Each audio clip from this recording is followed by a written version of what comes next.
We do have quorum. All right, great, thank you. We'll go ahead and call the April 1st, 2021 MPO Tech Committee meeting to order. Looking for approval of the agenda. So moved, Miller. So moved. Second, Jeff May. All right, it's been moved and seconded. Any further discussion on the approval of the agenda? Anyone opposed to that motion? If not, the agenda is approved. Next up, approval of the meeting minutes of March 4th, 2021 meeting. Looking for a motion in a second. Tregesser, motion. Second. Mark Ankeny. All right, we got a motion and a second on the meeting minutes from March. Any further discussion? Anyone opposed? All right, the meeting minutes are approved. Next up is a report and vote on the federal fiscal year 2025 SDP block grant program funding recommendations. Yes, the funding subcommittee met yesterday afternoon to develop their recommendation for STBG funding for federal fiscal year 2025. The target that we received from the Iowa DOT was $12.7 million. This is slightly less than what we had in last year's allocation. And we had over $39 million in requests this year. So the funding subcommittee had a tough task ahead of them to develop this recommendation. Next slide, please. So we sent out the recommendation to the committee this morning. I will run over what the funding subcommittee's recommendation was real quick for each of the categories that projects were submitted under. So in system capacity, Ankeny's Delaware Avenue project, the recommendation is to award them $1 million. For the Clive Interstate 35 I-80 project, $500,000. Des Moines Southeast Connector, $3.6 million, and Grimes, $500,000. In the major reconstruction replacement project or category, you can see the projects there that were recommended funding. Altoona, Polk City, Urbandale, West Des Moines, and Windsor Heights all were recommended to receive between $500,000 and $1 million for those projects. On system optimization, we had one project that was submitted under this category from the city of Des Moines, and they were recommended to receive $500,000. And then we had 3 bridge projects that were submitted, and all of them were recommended to receive their full funding request, which you can see on the slide there before you. Lastly, DART submitted for the transit category, and they were recommended to receive $1.3 million. And then the MPO was recommended to receive their TMA program funds of $95,000. Next slide. So this, this table on the screen before you breaks down the various different categories, and it shows the, minimum targets that we've kind of set for each one of those categories, and then outlines how we did with this allocation from the funding subcommittee. You can see that for the most part, we fall within those percentages that we kind of shoot for. We did approve a little bit more in the system capacity category this year. A lot of that just because we had a lot more requests in that category. The transit was right on target. Major reconstruction and replacement was pretty much right there on target. We did not have a lot of requests in system optimization. That's one reason why you see that target as being a lot lower, the actual target, as opposed to the minimum target. And then the bridge program, again, we fully awarded the 3 projects we had, and just didn't get us to the 20%, but that's why you see a little bit more in that system capacity category, because we just had more project ask up in that category. Next slide.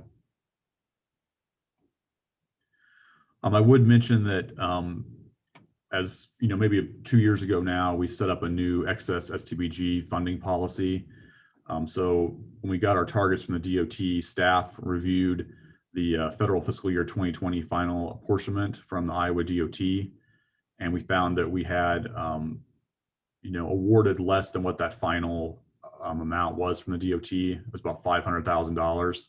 So staff presented a list of projects to the funding subcommittee per our policy It's the last 3 years of the TIP that we present to the funding subcommittee.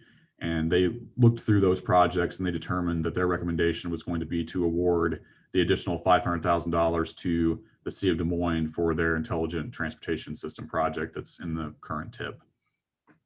So just wanted to make a note of that excess funding award. Otherwise, this item today before you is for your approval. If you have any questions about the funding subcommittee's recommendation, I'd be happy to take those questions at this time.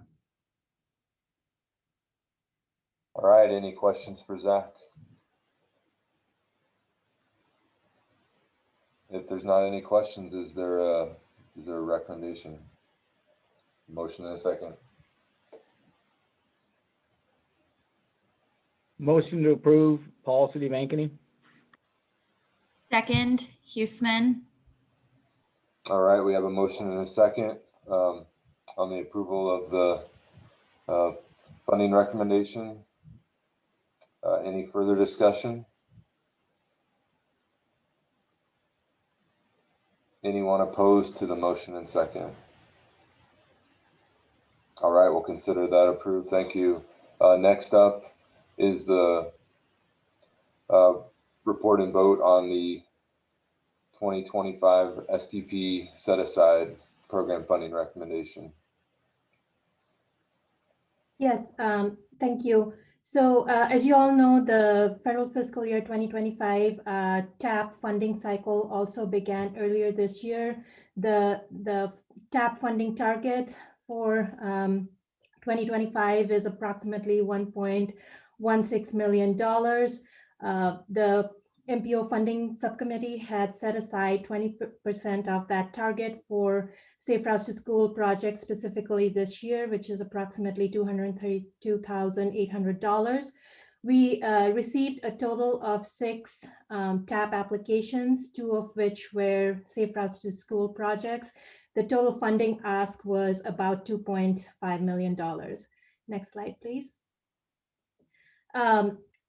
So as Zach mentioned, the funding subcommittee met yesterday and they have recommended funding allocation for all of the projects. And you can see the award amounts here on the table on the right side. So the City of Des Moines Central Place Levee Trail received $300,000. Ankeny's Ore Labor Gateway Trail Underpass and Polk County's High Trestle Trail connection through Polk City received $250,000 each.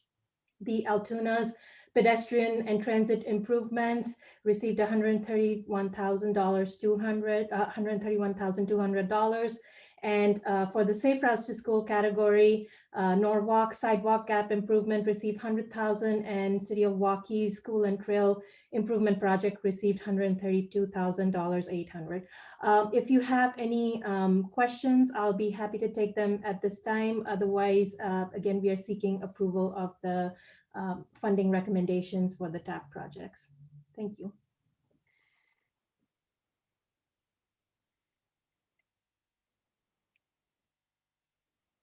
All right, any questions for Shiryoshi? If not, looking for a motion in a second to approve the TAP funding.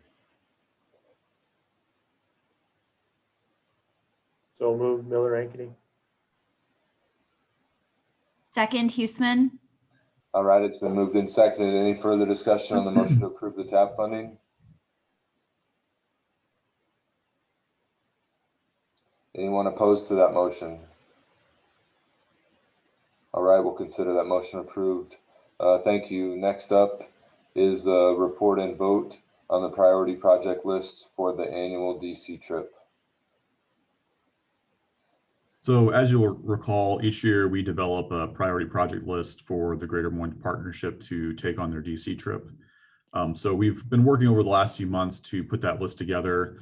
I appreciate everybody's help with sending their projects in and updating that list. The list was included in your agenda packet. The funding subcommittee discussed this list yesterday at their meeting. They approved the list to move forward to the committees for their approval. following, tech exec and policy approval, we'll forward this on to the partnership to include in their packet that goes to DC. I would note that there was quite a bit of discussion at the funding subcommittee meeting about how to handle this list moving forward, in light of the fact that, the community funded projects, or, things formerly known as earmarks, looks like that's coming back. So they did have some, concerns about how we, deal with this list in the future, and whether or not the MPO needs to do more to prioritize a handful of projects that would go to DC. So we will be having some further discussions, I think, about how this list works in the future. In light of the community funded projects, we did send out an email to the tech committee, I think on Monday, kind of outlining what that process is going to look like. I think just to reiterate what was in the email, the funding that is going to be available through these community funded projects is going to be pretty limited. I believe each member of Congress only has 10 projects that they can take. So, and that does, that's not just transportation projects, that's projects of all kinds. So it's going to be pretty limited in scope. As far as submitting those projects, each community that wants to submit to that is encouraged to do that by the online submittal process, which was outlined in the email. And those are due by April 16th. We would ask that if you do submit a project through this community funded projects program, that you do notify MPO staff, just so that we're aware of what projects were submitted. That way, if Exney's office does reach out to us, we do have the information we need to help get them any additional information they might request from us. Dylan, I don't know if you have anything to add, you want to add on the community funded projects, but that's all I have on the priority list for DC. If you would like to ask any questions about it, I'm happy to take those. Otherwise, this is before you for your approval.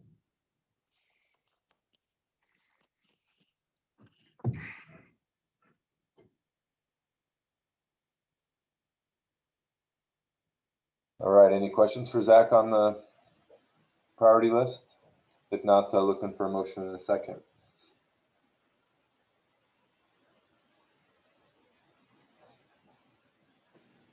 So moved, Paul Ankeny.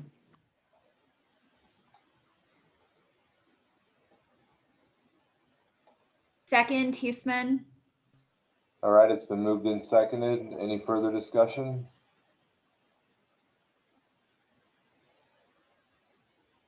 Anybody opposed? All right, we'll consider it approved. Thank you very much. Next up is the report. Let's see, report on the Census the draft public participation plan and language assistance plan.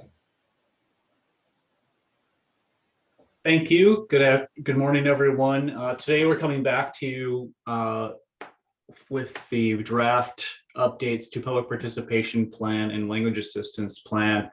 As we mentioned last month, these are federally required documents to help guide our planning processes, meeting regulatory requirements such as Title VI, the Civil Rights Act, and the others shown on the screen here. The public participation plan helps define all of our processes to provide citizen stakeholder groups and other parties with reasonable opportunities to be involved in the transportation planning process. Again, this is a refresh from last month. Updates that we had made up to last month included adding a section on adaptations for the pandemic period, updating to reflect some of the current practices such as new virtual tools, as well as reviewing our media list to reach outlets with diverse audiences. On the language assistance plan, again, updates that we had made leading up to our update to you in March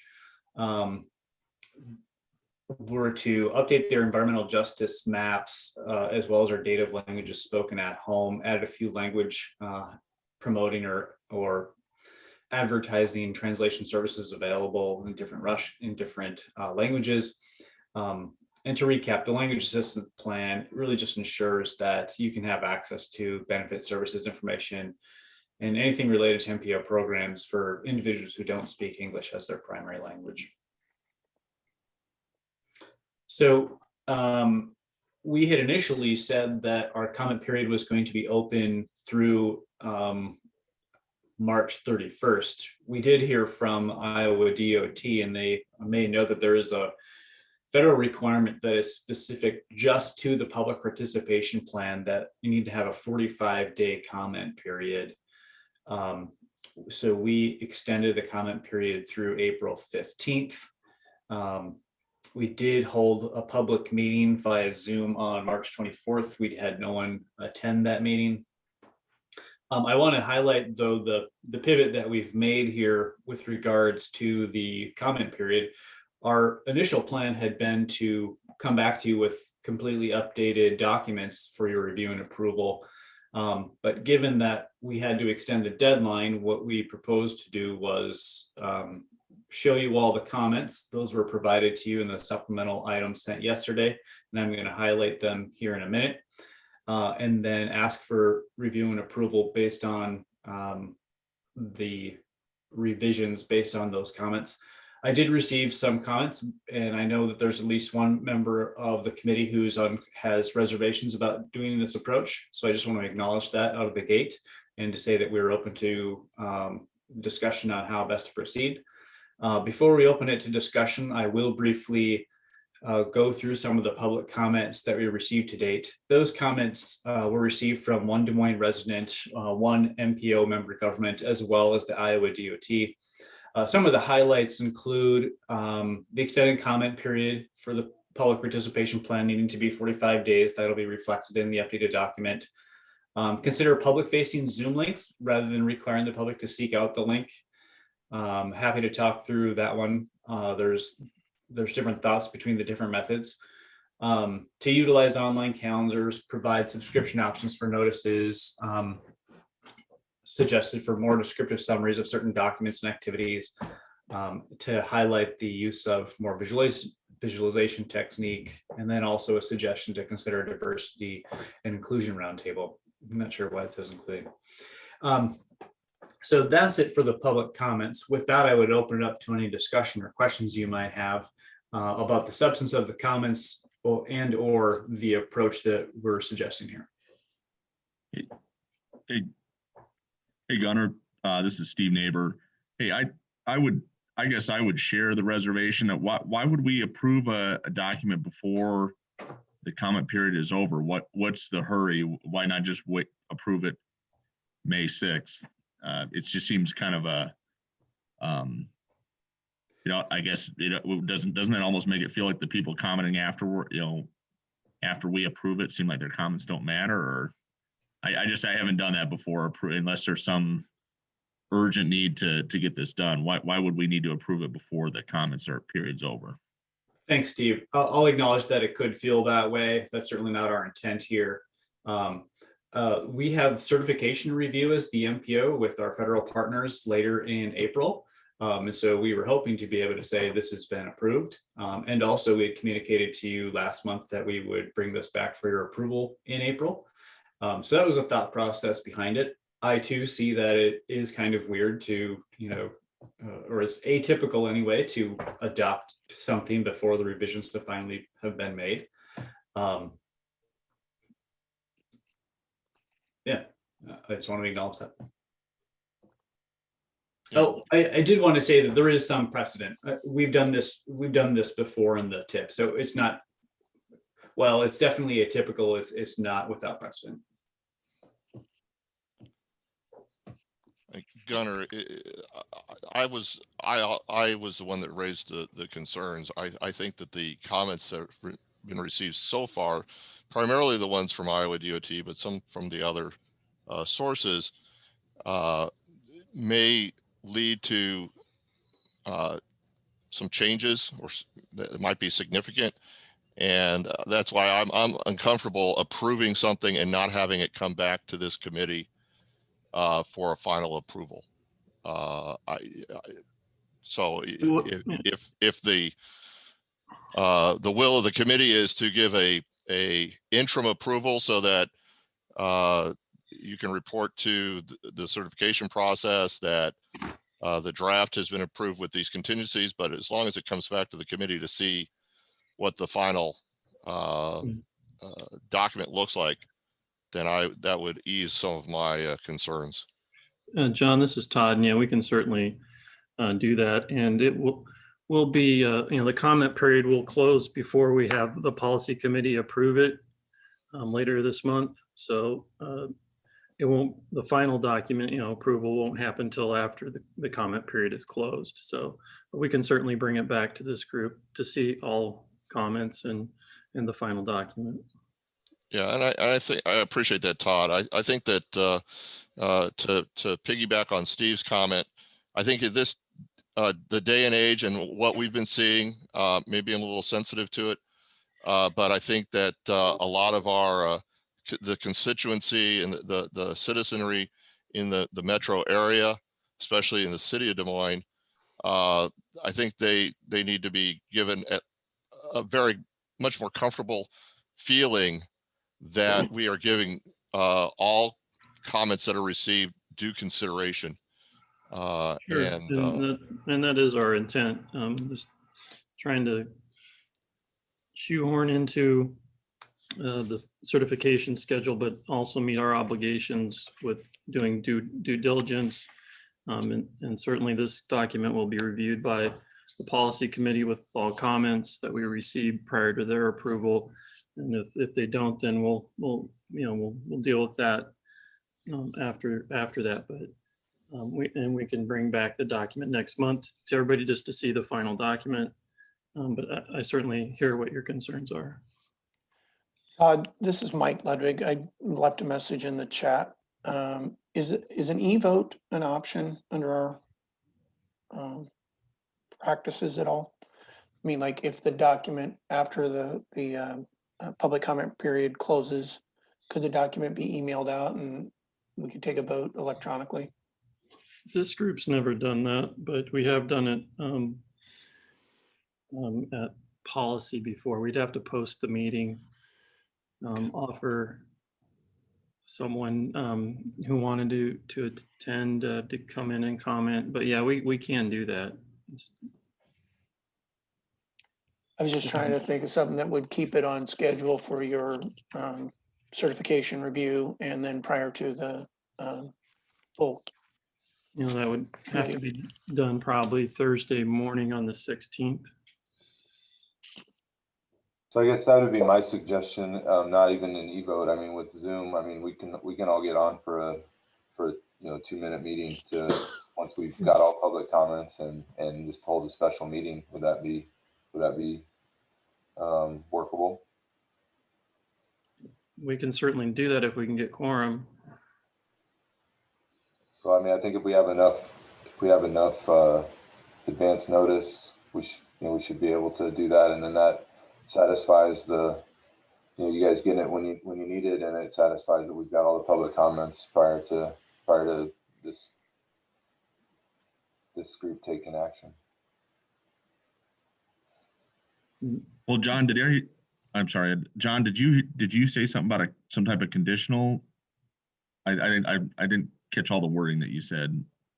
Yeah, I'd be amenable if it's the will of the committee to have a conditional approval pending the completion of the comment period and then the inclusion of the various comments in the document and having a final document produced so that it could be reviewed prior to approval. So if we did what John's suggesting, we would send out the finalized document to you, I guess a Thursday morning, and if you had any concerns, you would let us know before the 4 o'clock policy meeting under that conditional approval. Is that what I'm hearing? That could very well be the schedule if that's how it's desired to proceed. Yeah, I'd be fine with that. Just to avoid this trouble of trying to organize this group, that seems like it would work for me. And I think that language would be would show the public that that we're stating conditional approval pending inclusion of comments. Yeah, I think that's a little, as you're saying, Steve, a little easier to work than trying to get everybody back onto a Zoom meeting perhaps. So if that would work for everybody, we can make that work on our end. John, can I consider that your motion? I'll second it. Sure. Okay, so second the conditional approval pending the inclusion of comments and that the document is sent out to the committee. So we have a motion and a second. I think there's been enough conversation to understand what that is, but as Steve just said, that the conditional approval subject to all remaining comments and a final document being sent out to the committee prior to it going to the policy committee. Is there any further discussion on that motion? I'll just really briefly say thank you very much for your deliberation and thoughtfulness on this. And if you have any thoughts on the specifics or the comments and what you would like to see an MPO decision be on some of those comments, we would welcome those as well.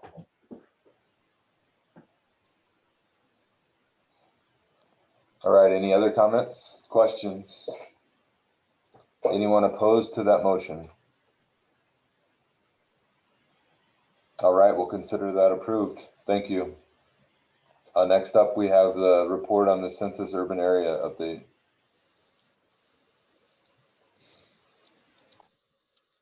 Yes, thank you.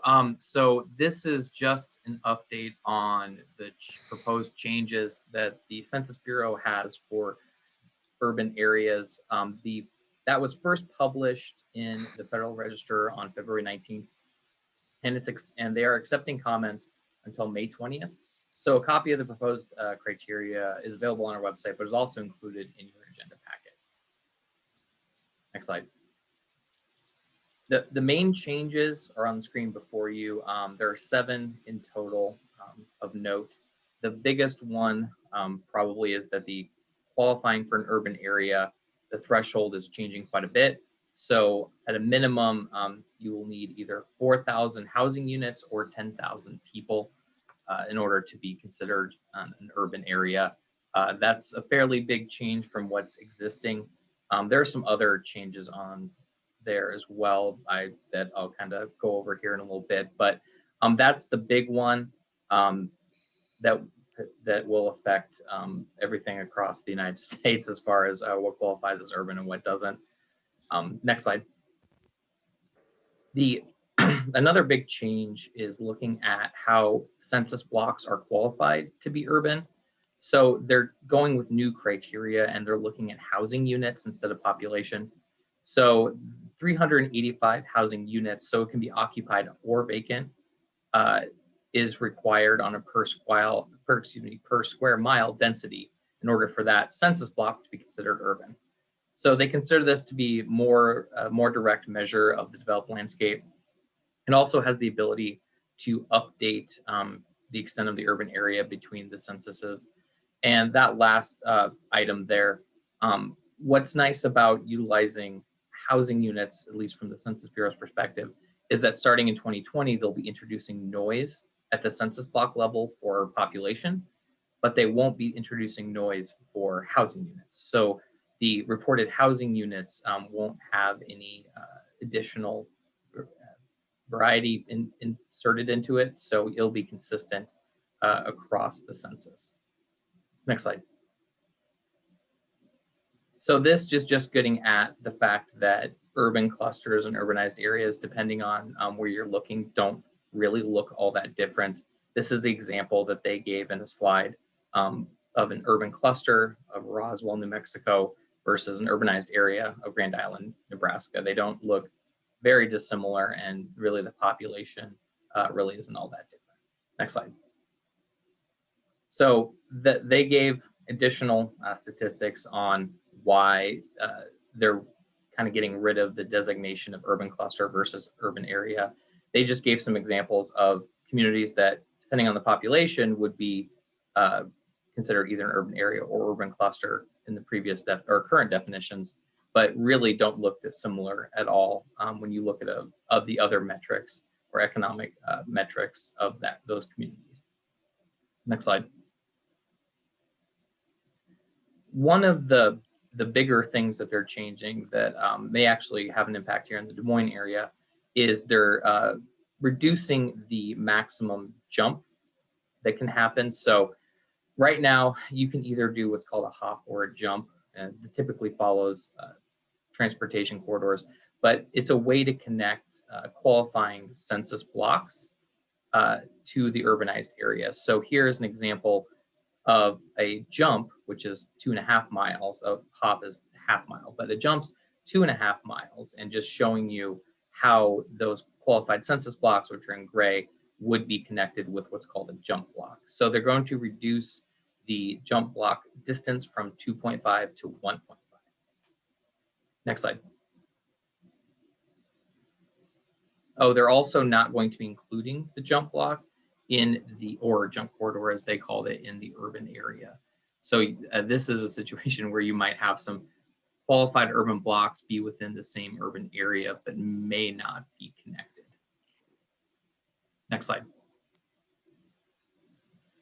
This is looking at larger areas of just where they're going to, how they're going to decide what's in the urban area and what's not. This is Washington, D.C. and Baltimore. But what they're going to do across the country is look at LEHD data and just determine commuter traffic flows and use some algorithms to decide what's included in what urbanized area, what's included in another urbanized area, if they need to combine or separate, or how that works. So that's a little bit more muddled process, but there's more information on it that this census has done presentations on. So I think that's the last slide I have. I pulled those slides from a census presentation that have been given a few times. If you're interested more in exactly what they're looking at as far as qualifying urbanized areas, there are tools and information available on their website. So with that, those are the highlights. So if anybody has any questions, I'd be happy to take them. All right, any questions for Andrew? All right, thanks, Andrew. Next up is a report on the University of Iowa on-street bicycle counts. Yes, so I just wanted to let you all know about a potential opportunity for the communities within our Des Moines MPO area to get some short-term on-street bicycle counts for any on-street projects that you might have in your community. If we could move to the next slide, please. So just to give you a little bit background on what this project is. So the University of Iowa is collaborating with the Iowa DOT to develop a sort of a statewide bicycle and pedestrian counting program. And the purpose is to evaluate the crash exposure of bicyclists within the state. And so in order to do that, they're developing a regional model that estimates the bicycle miles traveled and the pedestrian miles traveled. And then they want to be able to expand that model statewide.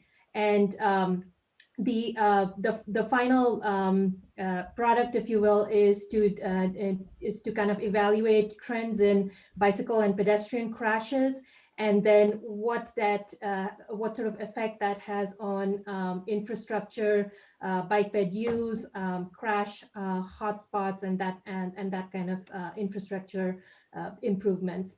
Next slide. So with that project, the University of Iowa has developed counting sites for or 33 counting sites, and they are proposing to do 31-week short-term counts, as well as 3 permanent counting sites. And I believe the 3 permanent counting sites have already been identified and implemented, and they're all in the Cedar Rapids area. However, they are still looking for sites where they can do short-term 1-week counts. And they are looking at a variety of different criteria to identify the sites where they can do those kind of counts. And so they're looking at recreation, commuting, urban, rural, as well as the different classifications of roads. And so they have gone across the state and done some counts already. Now they're looking at the Des Moines area to get more urban counts within the metro area. And so they've approached us to see if any of our MPO communities might be interested in collaborating with them to get some short-term bicycle counts for their on-street projects. So I just wanted to bring this to your attention. I think they can do a few on-street counts with potentially one trail count location as well. And just wanted to again mention these are all short-term counts. So they'll be coming out, they'll be bringing the counters to your community and assisting your staff to install them. The counts will be taken for about a week, and then they'll help you take the counters off, and you'll be able to get some short-term counts for your facilities as well as be included into this overall project.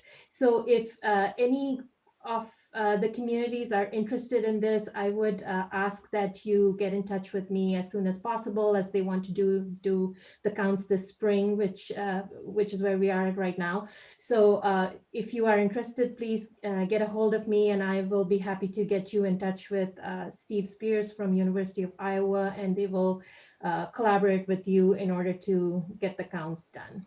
So if you have any questions, I'll be happy to take them at this time. Otherwise, if you're interested, please feel free to contact me about this.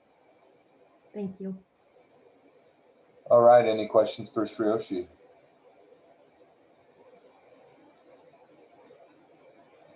All right, next up is upcoming report on upcoming events.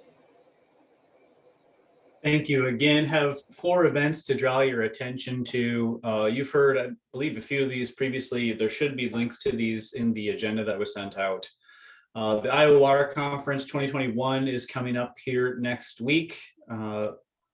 Virtual conference, 90% or $90 fee on that one. Also, the Sussman lecture series is going to be featuring Nikole Hannah-Jones. She's the Pulitzer Prize winning investigative journalist from Iowa, and that's coming up also next week. Registration link was in your packet. This one was brought to our attention after the initial packet went out, but the revised agenda that was sent out earlier this week would have the updated link. And just so y'all know, I'm going to send out the links just so y'all make sure to have them after the event, after our meeting here as well. But this is a distracted driving awareness campaign, and coming up here next week. It's free, but you do have to require being put on through Iowa State University Institute for Transportation. Last but not least, we have the Beyond the Bus Symposium coming up later this month. And the theme this year is Inclusion Matters. Link on the screen, and will be sent to you again after this meeting.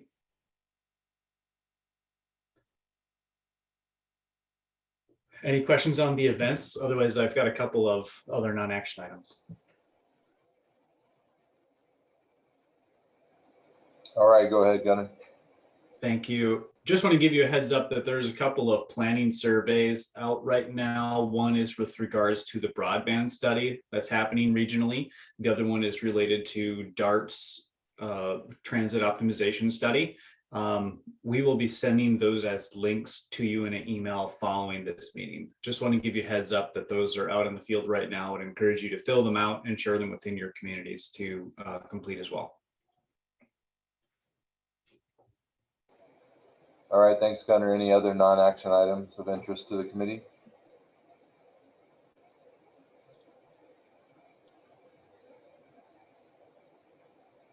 All right, hearing none. The next meeting date is May 6th.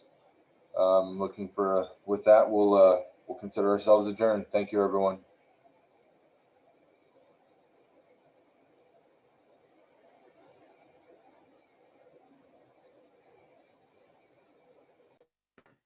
Thank you.